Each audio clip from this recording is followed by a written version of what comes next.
Hello students, welcome back to my channel. Hope you all are doing well. So our today's topic is future indefinite tense और simple future tense. ठीक है, आप सबको पता ही है कि फ्यूचर प्रेजेंट पास्ट के बारे में है ना, मैंने आपको बताया था. तो आज हम फ्यूचर के बारे में पढ़ेंगे. हमारे प्रेजेंट और पास्ट का जो भी था वो हमने ख़त्म कर दिया है. अब हम फ्यूचर के बारे में पढ़ने जा रहे हैं. तो जैसे कि आप अभी देख सकते हैं स्क्रीन पे कि मैंने फ्यूचर की 4 फॉर्म्स के बारे में बताया है. देख लीजिए, फ्यूचर सिंपल, फ्यूचर इंडेफिनिट जिसे बोलते हैं, future continuous, future perfect and future perfect continuous. Okay, तो चलिए अभी बात करते हैं. सबसे पहले हम चलते हैं आज फ्यूचर इंडेफिनिट टेंस के बारे में जानते हैं कि फ्यूचर इंडेफिनिट का क्या यूज़ है, इसे हम कहाँ यूज़ करते हैं. ठीक है, और इसके सेंटेंसेस किस तरह से बनाए जाते हैं. साथ ही साथ आपको इसमें विल और शेल के बारे में भी बताया जाएगा कि विल और शेल कहाँ पे यूज़ किया जाता है, क्योंकि इसकी बहुत बार कन्फ्यूजन रहता है कि हम विल और शेल का कहाँ यूज़ करते हैं, कैसे यूज़ करते हैं. ठीक है, तो चलिए अभी वीडियो स्टार्ट करते हैं कि हम कैसे फ्यूचर इंडेफिनिट की क्या यूज़ है. चलिए देखिए, फ्यूचर इंडेफिनेट जो टेंस है इसके बारे में पहले तो मैं आपको बता दूं. जिन सेंटेंसेस के एंड में आपको गा गे गी गे दिखेगा, ठीक है, गा गे गी इस तरह के सेंटेंसेस दिखेंगे, तो इसका मतलब कि वो फ्यूचर इंडेफिनिट टेंस है. साथ ही साथ ये काम को बताता है कि ये फ्यूचर में होगा. ये क्या बताता है कि जो एक्शन है वो कहाँ होगा, वो फ्यूचर में होगा. जैसे अभी हमने करना है, जो अभी होने वाला है, अभी हुआ नहीं है. ठीक है, हम प्रेजेंट में रह के फ्यूचर की बात करते हैं. जैसे अभी देखो, आप सोच रहे ही हो, मान लो कि आप अपनी फ्यूचर के बारे में सोच रहे हो, मैं फ्यूचर में, ठीक है, हम ये तो नहीं बोलते कि फ्यूचर में हम बोलेंगे मैं डॉक्टर बनूंगी, मैं इंजीनियर बनूंगी, ठीक है, मुझे मैं बड़ा घर बनाऊंगी. ठीक है, ये सब बोलते हैं ना, बनाऊंगी, करूंगी, जाऊंगी. जैसे अभी मैं बोलूंगी थोड़ी देर बाद, मैं अब थोड़ी देर बाद सो जाऊंगी, है ना. ये बात बोलते मैं थोड़ी देर बाद खाना खाऊंगी. ठीक है, तो देखो गी गा गे ये सब आ रहा है ना इसके एंड में, है ना. तो इस तरह के जो सेंटेंसेस होंगे जो हमें क्या बताएगा कि काम जो है वो फ्यूचर में होने वाला है, वो हमारा फ्यूचर इंडेफिनिट टेंस होता है. ठीक है, तो अभी देखिए, अब आपको पता ही है कि फ्यूचर हो, प्रेजेंट हो, पास्ट हो, जितनी भी अभी तक हमने इनडेफिनिट टेंसेस के बारे में पढ़ा, कंटिन्यूअस, परफेक्ट, परफेक्ट कंटिन्यूअस, इन सब के बारे में पढ़ने के बाद हमें क्या पता चलता है कि हमने 4 तरह के हमारे जो सेंटेंसेस है वो बनते हैं. ठीक है, positive, negative, interrogative, interrogative, negative. ठीक है, अभी तक आपको याद हो गया होगा. तो अभी देखिए, यहाँ पे मैंने बताया है कि पॉजिटिव सेंटेंस अगर आपको बनाना है तो आप कैसे बनाओगे, subject plus will shell plus verb की फर्स्ट फॉर्म. अगर ऑब्जेक्ट है तो ऑब्जेक्ट लगा लेंगे. ठीक है, नेगेटिव है तो देखिए इसको किस तरह से, मतलब अब क्या है, यहाँ पे स्ट्रक्चर दिया गया है. ठीक है, एक पैटर्न है जिसको फॉलो करना है. मैं आपको बार बार बोलती हूँ, सबके सेंटेंसेस को बनाने के लिए एक पैटर्न को फॉलो करना पड़ता है, यानी एक स्ट्रक्चर है. सेंटेंसेस का स्ट्रक्चर है. स्ट्रक्चर बनाने के लिए आपको हर एक फॉर्म जो है टेंसेस की, उसकी अलग अलग फॉर्म से आपको क्या करना है, सेंटेंसेस की फॉर्मेशन करनी है. ठीक है, यहाँ तक समझ आया. चलिए बात करते हैं पॉजिटिव फॉर्म की. तो पॉजिटिव सेंटेंसेस में क्या होगा, सब्जेक्ट होगा प्लस विल या शेल होगा प्लस वर्ब की फर्स्ट फॉर्म होगी. ठीक है, सब्जेक्ट होगा, नेगेटिव में विल शेल होगा, उसके बाद नॉट लगेगा प्लस वर्ब की फर्स्ट फॉर्म होगी. इंटरोगेटिव में विल शेल होगा प्लस सब्जेक्ट होगा प्लस वर्ब की फर्स्ट फॉर्म होगी. इंटरोगेटिव नेगेटिव में विल शेल होगा प्लस सब्जेक्ट होगा प्लस नॉट होगा प्लस वर्ब की फर्स्ट फॉर्म होगी. ठीक है, सिंपल. अभी तक कितने टेंसेस पढ़ लिए हैं, 8 हमने कंप्लीट कर दिए हैं. तो अभी तक आपको ये अच्छे से याद हो गया होगा, मुझे ऐसा लगता है. ठीक है, चलिए आगे बात करते हैं, एग्जाम्पल्स में चलते हैं. ठीक है, एग्जाम्पल्स में मैंने अभी तक तो सब पॉजिटिव ली हैं, तो इनको नेगेटिव, इंटरोगेटिव, इंटरोगेटिव, नेगेटिव भी बनाएंगे. तो चलिए देखते हैं. I will play a match, I will play a match. ठीक है, she will visit a fair, they will go to the match, you will speak anything. ठीक है, हिंदी में इसकी बात करते हैं तो ये हिंदी में क्या बोलता है, आई विल प्ले अ मैच. ठीक है, आई विल प्ले अ मैच, मैं मैच खेलूंगा, मैं खेल खेलूंगा, मैं खेल खेलूंगा. ठीक है, देखिए मैं,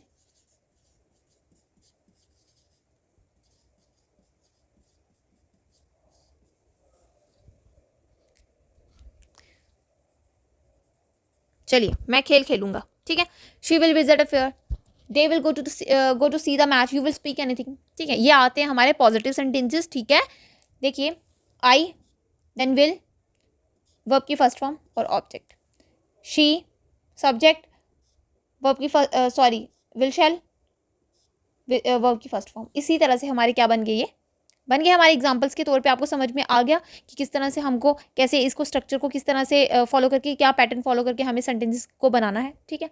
अब नेगेटिव में चलते हैं। तो नेगेटिव में क्या करना है, जैसे I will play a match, I will not play a match, she will not visit a fair, they will not go to see the match, you will not speak anything. Okay, यहाँ पे कहाँ पे हमने not का use किया, will के बाद हमने नॉट का यूज कर दिया है। चलिए इंटरोगेटिव के बारे में बात करते हैं। तो क्या होगा, will I play a match, क्या will I play a match plus यहाँ पे क्वेश्चन मार्क लगता है, ठीक है, क्योंकि इंटरोगेटिव आपको पता है कि क्वेश्चन पूछा जाता है। देखिए, will I play a match, okay, will she visit a fair, will they go to see the match, will you speak anything. ये क्या हुआ, ये क्वेश्चंस पूछे गए, ठीक है। चलते हैं आगे, विल शेल, ठीक है, सबसे पहले will I not play a match, will she not visit a fair, will they not go to see the match, will you not speak anything. समझ में आया कि किस तरह से आपको सेंटेंसेस बनाने हैं, ठीक है। चलते हैं आगे बात करते हैं। अब भी आते हैं हम विल और शेल पे, ठीक है। अब आएंगे हम विल और शेल पे कि इनका यूज़ हम कहाँ करते हैं। तो चलिए अब मैं विल और शेल के बारे में आपको बताती हूँ कि हम इनका यूज़ कहाँ पे करेंगे, ठीक है। तो चलिए अभी बात करते हैं विल और शेल की कि हम विल और शेल यूज़ कहाँ करते हैं। तो देखिए, विल, ठीक है, हम ऐसे तो जनरली जो है, देखिए मॉडर्न इंग्लिश में पहले हम शेल और विल का यूज़ करते थे, जैसे आई विल, यू विल के आई विल और यू विल होता था, ठीक है। उसके बाद शेल हम सारे बाकी जो बचे हुए सब्जेक्ट्स थे उनके साथ यूज़ किया करते थे। लेकिन in modern English, according to modern English, अब हम शेल का यूज़ नहीं किया करते हैं, ठीक है। शेल का यूज़ हम नहीं करते हैं। हम जो है शेल का यूज़, विल का यूज़ हम I, you, we, they, he, she, it सबके साथ यूज करते हैं, ठीक है। बट शेल का यूज क्या करते हैं, टू ऑफर सजेशंस, ओके, और विद स्ट्रॉन्ग इमोशंस, ठीक है। और एक और बात को हमेशा याद रखना, विल और शेल में एक डिफरेंस है, ठीक है, एक डिफरेंस है। वो डिफरेंस क्या कहता है कि विल जो है वो आपको देखो, फ्यूचर, अभी कोई भी हमने काम करना होता है वो फ्यूचर में करना होता है, उसका हमें हम उसमें हम श्योर नहीं होते हैं कि ये हमने 100% करना है, ठीक है ना। अभी देखो, अभी मैं बात बोलूँगी, मैं जम्मू जा रही हूँ या मैं दिल्ली जाऊँगी कल, ठीक है। जैसे अगर मैं बोल दूँ कि मैंने दिल्ली जाना है कल, ठीक है, लेकिन आई एम नॉट श्योर 100%, ठीक है, आई एम नॉट 100% श्योर कि मैं दिल्ली जाऊँगी। क्या पता मुझे कल कोई काम पड़ जाए, ठीक है, क्या पता मुझे कल कोई काम पड़ जाए और मैं उसकी वजह से ना जा पाऊँ, ठीक है। तो मैं उसके बारे में 110% श्योर नहीं हूँ कि मैं ऐसा ही करने वाली हूँ, ठीक है। कभी कभी क्या होता है, विल जो है उसमें क्या होता है, वो आप जो भी बोलते हो वो आप श्योर होके नहीं बोलते हो। तो इसका मतलब क्या है कि विल, जैसे मैं बोलती हूँ, अभी देखो हम बात करते हैं, जैसे मैं बोलूँगी I will kill you, okay, I will kill you, तो क्या मैं उसको सच में मारना चाहती हूँ, नो, ये तो मैं सिर्फ कहने के लिए ही कह रही हूँ कि I will kill you, but ऐसा नहीं होता है, ठीक है, कि मैं सच में नहीं मारूंगी। वो कभी कभी हम ऐसे बोल देते हैं कि I will kill you, but ऐसा होता नहीं है। इसीलिए हम कभी कभी विल का यूज़ भी करते हैं जब हम अपने स्टेटमेंट के पे श्योर नहीं होते हैं, ओके फाइन। और शेल का यूज़ जो है मैंने आपको बता दिया है कि मॉडर्न इंग्लिश में हम शेल का यूज़ बहुत कम हो चुका है, बहुत बहुत बहुत कम हो चुका है। ये सिर्फ उन्हीं के साथ अब यूज़ होता है जहाँ पे हमने कोई स्ट्रॉन्ग इमोशन शो करना होता है, फाइन। अभी आपको मैं शेल का यूज़ कहीं नहीं दिखेगा, ठीक है। अब देखिए, एक इम्पॉर्टेंट चीज़ है, बहुत बहुत बहुत इम्पॉर्टेंट चीज़ है कि हम जब लिखते हैं, मान लीजिए मैंने लिखा आई विल, जिसमें मैं बोलती हूँ आई विल प्ले, ठीक है। तो आई विल जो है इसे हम पूरा पूरा नहीं लिखेंगे, ठीक है, हम इसे पूरा पूरा नहीं लिखते हैं, हम लिखते हैं आई विल, ठीक है। ये शॉर्ट फॉर्म्स हैं, ठीक है, ये शॉर्ट फॉर्म्स हैं, इन्हें हमने लिखना होता है जब, तो हम शॉर्ट फॉर्म्स में, आज के बाद जो भी होगा अब हम शॉर्ट फॉर्म्स में इसे लिखा करेंगे, याद रखना। अब कुछ भी होगा, जैसे आई विल की ही बात नहीं है यहाँ पे, ठीक है। अभी मैं जब बोलूँगी ही इज़, ओके, जब मैं बोलूँगी ही इज़ तो मैं उसको कैसे लिखूँगी, इज़। जैसे मैं बोलूँगी इट इज़, तो मैं क्या बोलूँ, लिखूँगी ओके फाइन। यहाँ पे समझ में आया कि आपको क्या करना है, आपको शॉर्ट फॉर्म्स का यूज़ करना है टेंसेज में। ओके आपको क्या करना है, शॉर्ट फॉर्म्स का यूज़ करना है और ध्यान से शॉर्ट फॉर्म्स का ही यूज़ करना है, ठीक है। कोई भी टेंस होगा, मैं सिर्फ इस टाइम पे फ्यूचर इंडेफिनिट में बता रही हूँ, इसका मतलब ये नहीं है कि सिर्फ फ्यूचर में ही होगा, ऐसा नहीं। ये जितने भी आपने पीछे पढ़े हैं उन सब के बारे में है। हाँ, कोई और वीडियो जब बनेगा उसमें मैं आपको बताऊंगी कि शॉर्ट फॉर्म्स क्या है, यू वुड, यू विल, मतलब इनको कैसे कैसे इनकी शॉर्ट फॉर्म्स होती हैं। वो मैं एक अलग वीडियो बनाऊंगी जिसमें आपको होगा कि आपको क्या क्या मतलब किस तरह से कौन सी किसकी शॉर्ट फॉर्म है, ठीक है। जैसे यू आर की क्या वो है शॉर्ट फॉर्म है, यू शेल की क्या है, आई विल की क्या है, यू विल की क्या, मतलब हर एक की मैं आपको शॉर्ट फॉर्म के बारे में एक वीडियो सेपरेट वीडियो बनाऊंगी मैं, डिटेल वीडियो होगा जिसमें आपको वो मैं सब समझा दूंगी कि वो शॉर्ट फॉर्म्स हमने कैसे यूज़ करनी है। ओके चलते हैं आगे, बात करते हैं अब इसके यूजेस के बारे में। यहाँ पे आपको विल और शेल क्लियर हो गया होगा कि विल और शेल क्यों यूज़ करते हैं हम, ठीक है। तो मॉडर्न इंग्लिश में शेल का यूज़ नहीं होता है, ऑफर सजेशन ऑफर करने के लिए कभी कभी हम शेल का यूज़ करते हैं, और कभी कभी स्ट्रॉन्ग इमोशंस के लिए भी आप शेल का यूज़ कर सकते हैं, ठीक है। चलिए आगे इसके यूजेस के बारे में बात करते हैं, इसकी क्या यूजेस है। तो चलिए अभी जानते हैं कि फ्यूचर इंडेफिनिट टेंस का यूज़ कहाँ पे किया जाता है। तो चलिए फर्स्ट इसका यूज़ क्या है कि future simple future is use to say what we think will happen और टू इनवाइट प्रिडिक्शंस, ठीक है। कि अब हम जो सोचते हैं वो होगा, ठीक है, या कोई प्रिडिक्शंस के बारे में बात करते हैं इसमें, ठीक है।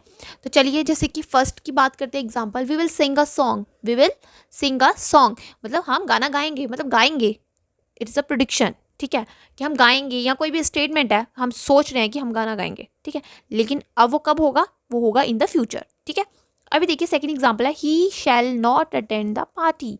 तो ये मैंने क्या है, ये सजेशन है, हम सजेशन दे रहे हैं, he shall not attend the party, इसीलिए मैंने ही के साथ शैल का यूज़ किया, ठीक है। चलिए बात करते हैं, नेक्स्ट यूज़ है टू इंडिकेट एन ऑफर और अ प्रॉमिस, ठीक है।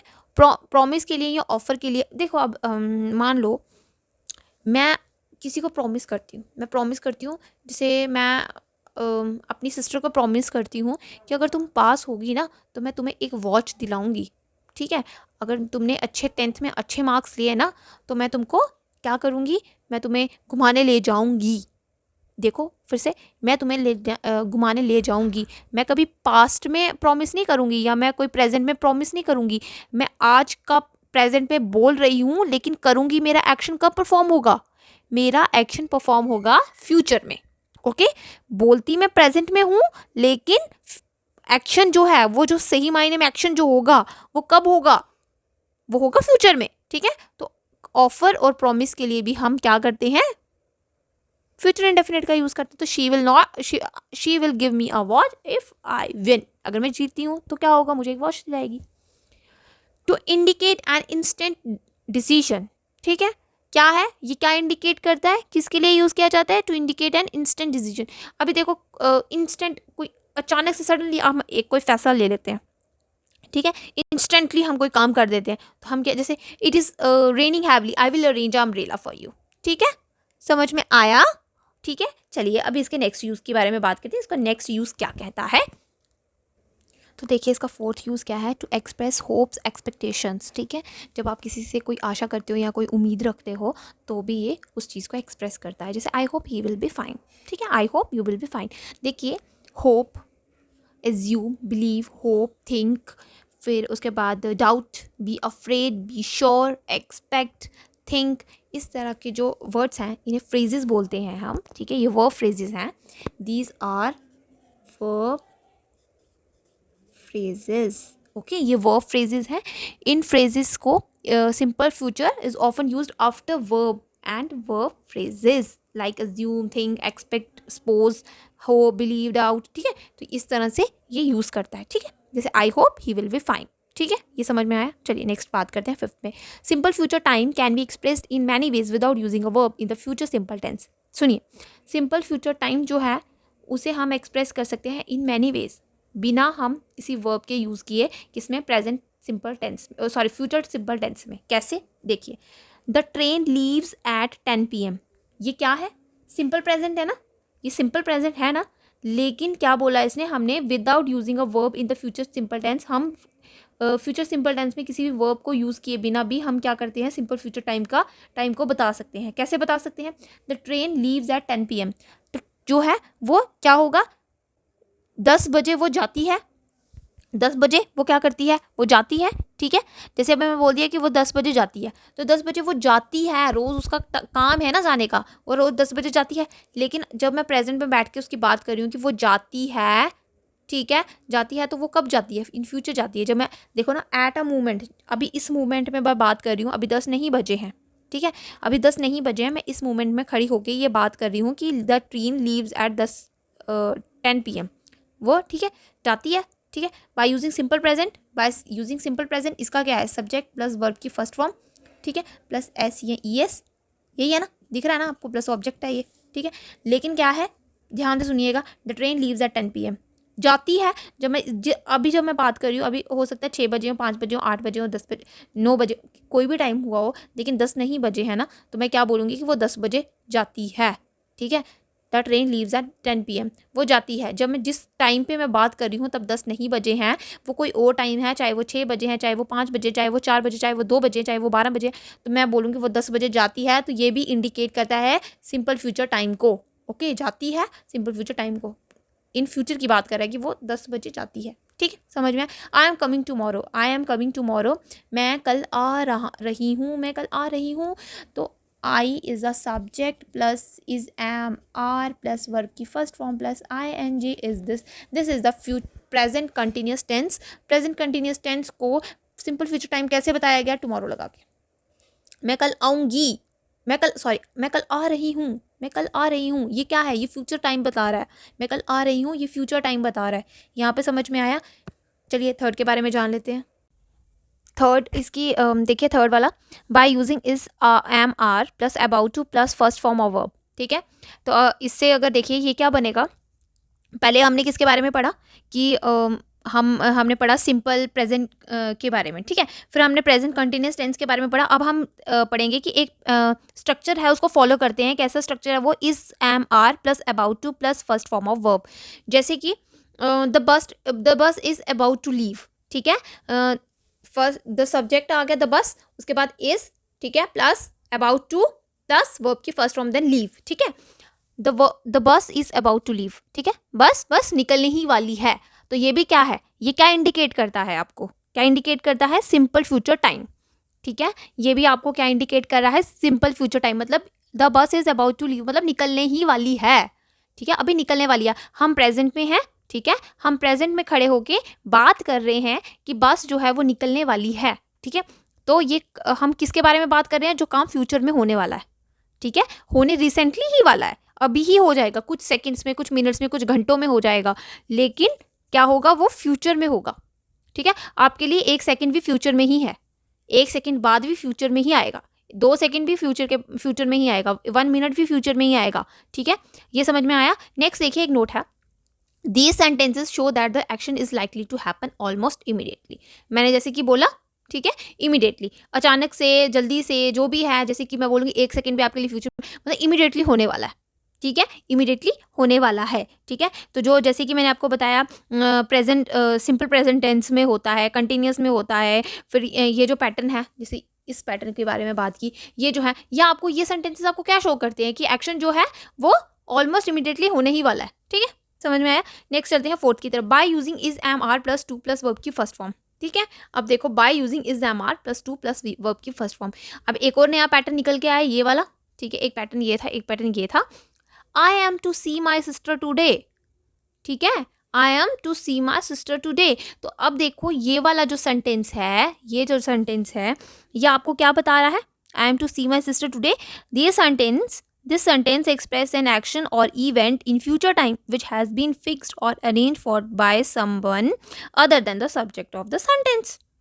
ओके, समझ में आया आपको? अभी क्या है इसके बारे में, दोबारा से सुनिए कि मैं बोल रही हूँ, एक स्ट्रक्चर है जिसे हमने फॉलो किया, is am are plus to plus verb की फर्स्ट फॉर्म। ठीक है, these are the helping verbs, you know, these are the helping verbs. फिर ये आ गया मेन वर्ब वो हेल्पिंग वर्ब के बीच में किसका यूज़ हो रहा है, टू का यूज़ हो रहा है। ठीक है, ये एक स्ट्रक्चर है। ठीक है, उस स्ट्रक्चर से एक हमने सेंटेंस बनाया है, I am to see my sister today, मतलब आज मैं अपनी सिस्टर को देखने वाला हूँ। ठीक है, देखने वाला हूँ। ठीक है, तो जैसे कि मैं आज देखने वाला हूँ, तो मतलब ये भी क्या इंडिकेट करता है, आपको बताता है कि ये फ्यूचर में देखूंगा।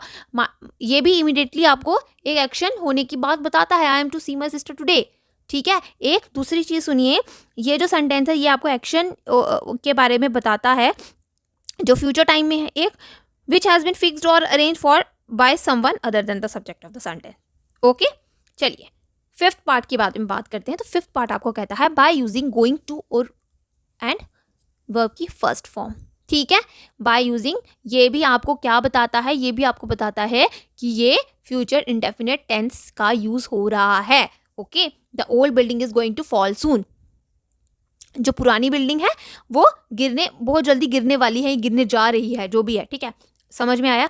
तो ये भी क्या है, जल्दी गिर जाएगी, this soon, this today, this मतलब टुमारो, ये सब मैंने आपको पहले ही बताया था कि these are the time clues जो आपको लर्न होना, आपको दिमाग में होना, इंस्टेंट आपको पता होना चाहिए कि ये टाइम क्लूज है, ये कहाँ पे यूज़ होते हैं, कैसे यूज़ होते हैं। मैंने आपको टेबल फर्स्ट डे ही, टेंसेस के फर्स्ट डे ही बताया था, उसको आपको क्विकली लर्न करना है, ताकि आपको जब भी आपने कोई सेंटेंस के बारे में आपको रिकॉग्नाइज करने के लिए सेंटेंस मिले तो आप उसको क्विकली रिकॉग्नाइज कर लो। ठीक है, तो अब आपको टाइम क्लूज की इंपॉर्टेंस पता चल रही है कि इंपॉर्टेंस क्या है टाइम क्लूज की, कि कहाँ कहाँ पे ये एडवर्ब्स ऑफ टाइम यूज़ होता है, ये फिर फ्रेजेस कहाँ पे यूज़ होते हैं। तो ध्यान रखिएगा, जितने भी आपको रूल्स आप अभी तक पढ़ाए हैं वो सब आपको टिप्स पे होना चाहिए, तभी आपको ये टेंसेस का जो कॉन्सेप्ट है वो क्लियर होगा। मैं बार बार इसी चीज़ के बारे में बताऊंगी कि जो मतलब जितने भी ये टाइम क्लूज हैं, इनको आपको क्या करना है, अच्छे से याद करना है, और सारे के सारे रूल्स जो हैं वो भी आपको अच्छे से याद होने चाहिए, तभी आपका टेंसेस का कॉन्सेप्ट क्लियर होगा। ओके, चलिए, तो अब देखिए ये क्या है, this form is used in order to express intention for the future event which is likely और almost certain to occur. Okay, अब ये अच्छे से याद हुआ। ठीक है, अब मुझे लगता है कि आपका ये फ्यूचर इंडेफिनेट का जो वीडियो है, यहाँ तक ही था आज का टॉपिक। तो कल हम जो है फ्यूचर कंटिन्यूस टेंस के बारे में पढ़ेंगे कि फ्यूचर कंटिन्यूस टेंस जो है उसके क्या यूज़ हैं। ठीक है, उसको कैसे, उसके सेंटेंसेस को कैसे बनाया जाता है, उसका क्या स्ट्रक्चर है, क्या पैटर्न, क्या सिंटेक्स है उसको बनाने का। तो चलिए फिर कल हम मिलते हैं फ्यूचर कंटिन्यूस टेंस के साथ। तब तक के लिए अपना ख्याल रखें। Thank you and bye bye.